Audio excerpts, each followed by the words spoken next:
Yun again sa good afternoon po. Today's gagawin ko yung exam ng PRC9 Fundamentals of Database System. So ang gagawin is library system. So ang unang gagawin is open ko yung SAM control panel, then start my SQL, tapos yung Apache, then minimize. Also open the CMD prompt, run as administrator, then click OK. Yes. Then una natin gagawin dito is kukonect natin itong CMD sa SAM. So cd SAM, then cd mysql, then cd fill, then mysql -u root, then -p, enter. So ang kailangan natin gawin dito is gumawa muna ng database na may pangalang library-db. So bago yun, tignan muna natin kung may mga laman ng database yung system natin.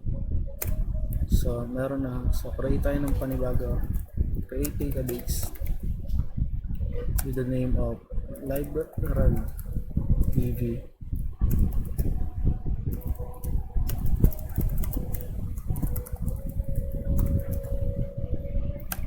Semicolon. Yan. So tignan natin kung nagawaan tayo. Yan. So ang alam natin gagawin is table creation with the name of books and with the specific fields. So bago tayo gumawa ng table, gagamitin natin yung ginawa natin database kanina, which is yung library-db. So use library db semicolon. So yan, then create table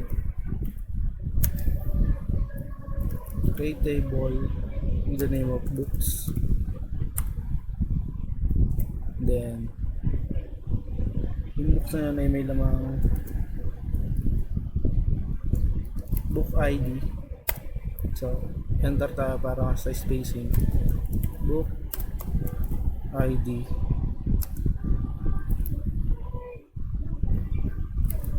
so integer int primary key, then auto increment, then comma, then enter. The next is title with the varchar of 255, then close parentheses. Next is author with the varchar of 255 as well. Then next is genre with the varchar of 100. Next is ISBN with the varchar of only to 13 characters. The last one is copies available integers. So close parentheses, then semicolon.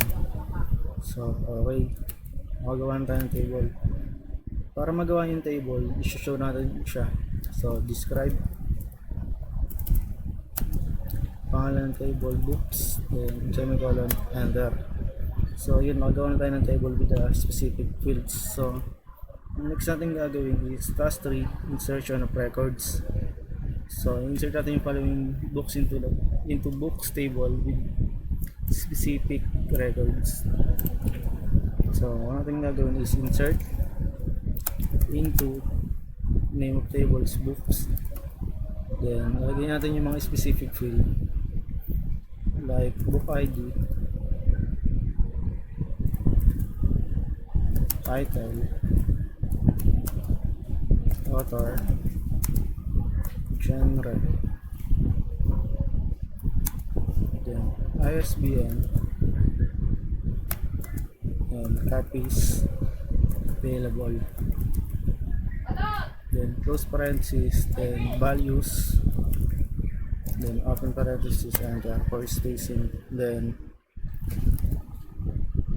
the first with this book ID, so nalagyan natin dito is 1984. Yan pala natin ng double quotation mark, 1984. Then title is Dystopian, double quotation mark, Dystopian.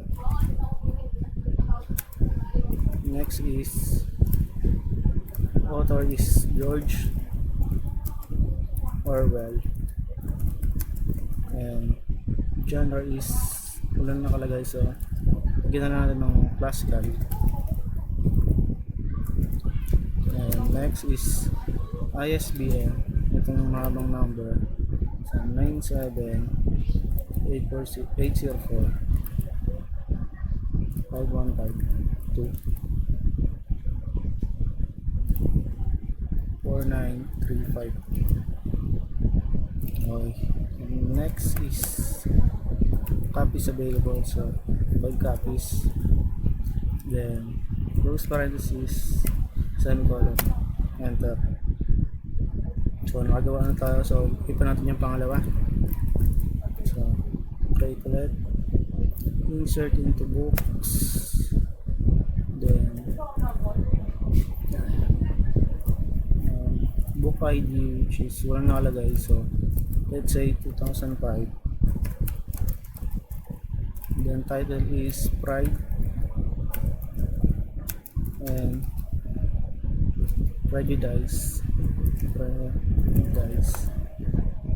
Malimutan natin yung quotation na Pride and Prejudice.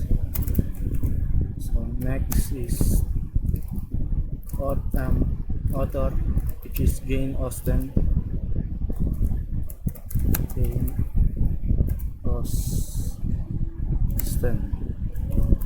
Next is genre, which is classic, tipla classical. So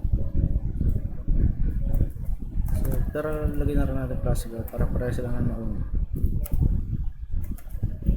Next is ISBN 97-818-532-6-1.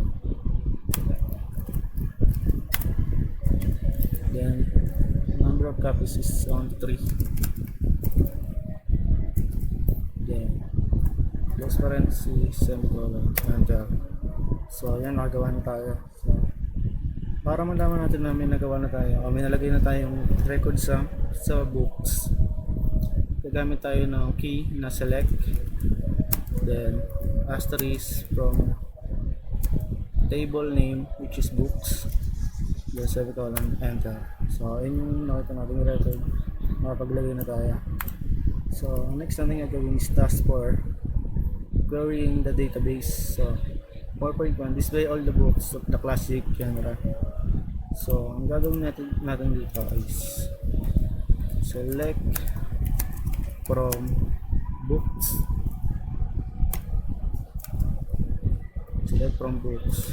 where genre is equal to classical, then semicolon. Yun, lumabas yung dalawa, which is pareha sila ng genre na classical. Pero classic lang dapat, nagkamali lang ako, ginawa ko ng classical. So 4.2, using the distinct keyword, list all unique genres available in books. So gagamit tayo ng key na distinct. So select distinct,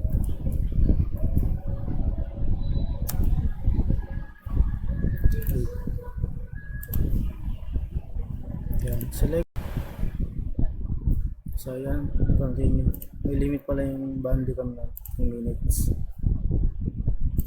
So sunod tayo ulit sa distinct keyword.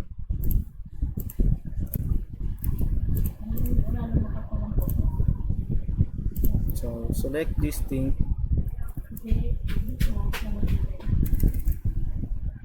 genre from books,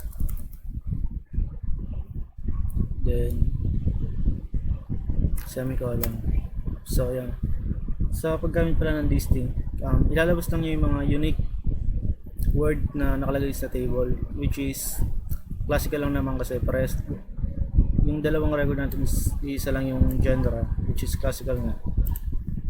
And then ang gagawin natin dito next is 4.3, describe the structure of the books. So gagamit tayong keyword na describe para lumabas yung ginawa natin kaninang books na may mga fields. So describe books, ops din na mali ba describe books. Yan. So next natin gagawin ay task 5, update and delete.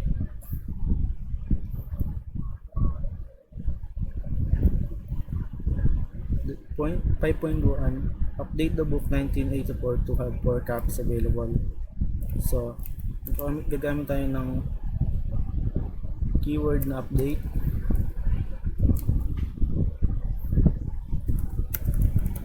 books, set copies available.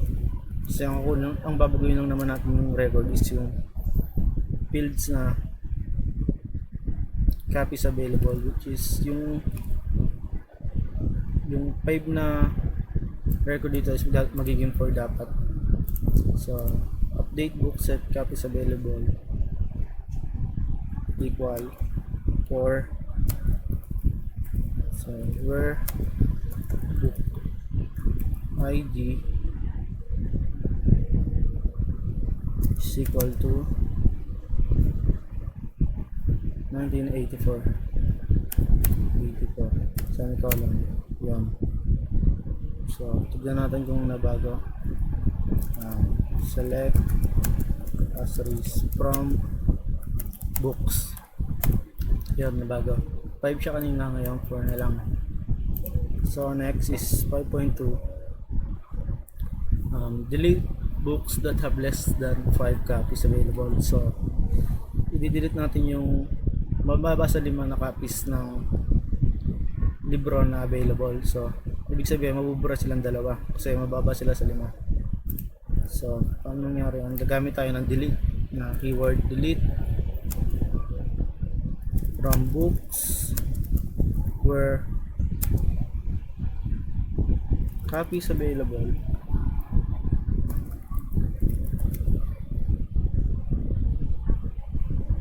is less than 5.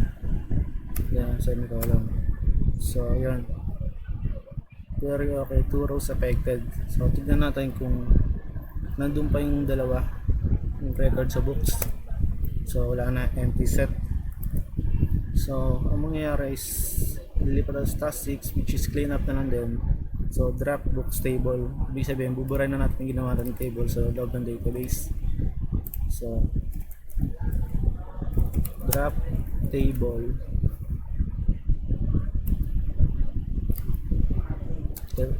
books.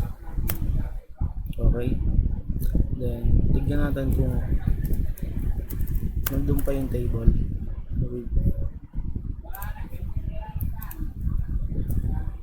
Describe books, which yung pangalan ng ginawa natin table kanina. So wala, error. Ibig sabihin nga nabura na yung table na ginawa natin. So check lang natin kung nabura talaga. Select from books. So wala, error. Ibig sabihin nabura na talaga. So show naman natin yung tables. So empty set, wala na talaga, nabura. So, ang natira sa ginawa natin is yung database naman. So, tapos na. Tapos yung screen. Okay.